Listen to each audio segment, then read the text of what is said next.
Alright, we're back. So now we're going to do the features onto our puppet. And I'm using a piece of reticulated foam where I drew a tongue pattern, a simple tongue pattern. Kind of looks like a heart with a rounded bottom part to it.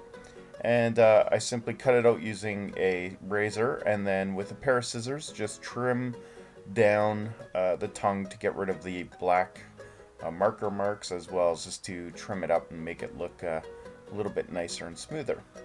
So there's my finished tongue, and what I like to do is place it in the mouth and clean the mouth up a little bit, just so that I know whereabouts it's going to go. And then I put hot glue onto the tongue, and then very carefully put it in place. Once you stick it down, it's down. You can't move it anywhere. So try to do it very carefully.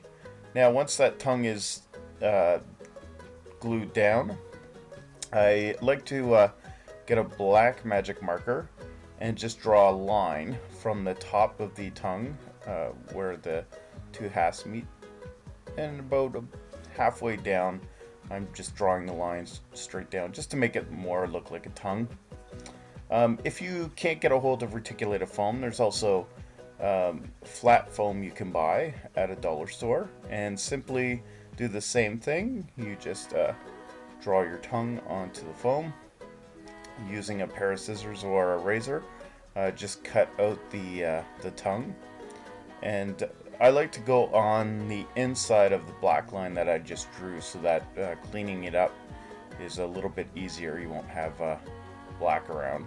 Sometimes it's hard to get rid of, but with a pair of scissors, basically trim that off. And you're gonna have to be very careful at this point, because you want it to kind of look even. So once you get the desired look, again, what you're going to do is draw a line with a marker to give it the illusion of the groove in the center of your tongue, and you're going to glue it in the center of your mouth or wherever you want it in your mouth. I didn't do that for that one because I already had a reticulated version of it glued. So here's my original puppet, and this was the footage that I had that has survived numerous crashes. And basically what you want to do is refer to your drawing, your original drawing.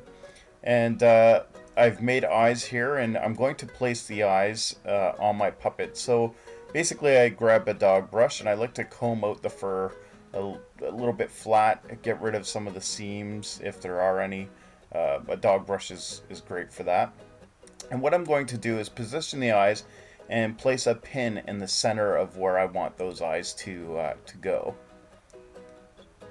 And then what I'm going to do is measure the distance between those pins that I just placed to the center line of the head and the bottom line of the mouth line of the puppet. And here I'm using measuring tape. You could also use calipers if you have those, just to make sure that everything's kind of symmetrical. Alright, write those numbers down and just keep a record of it too, in case you have to make a double. Now this is going back to my present puppet.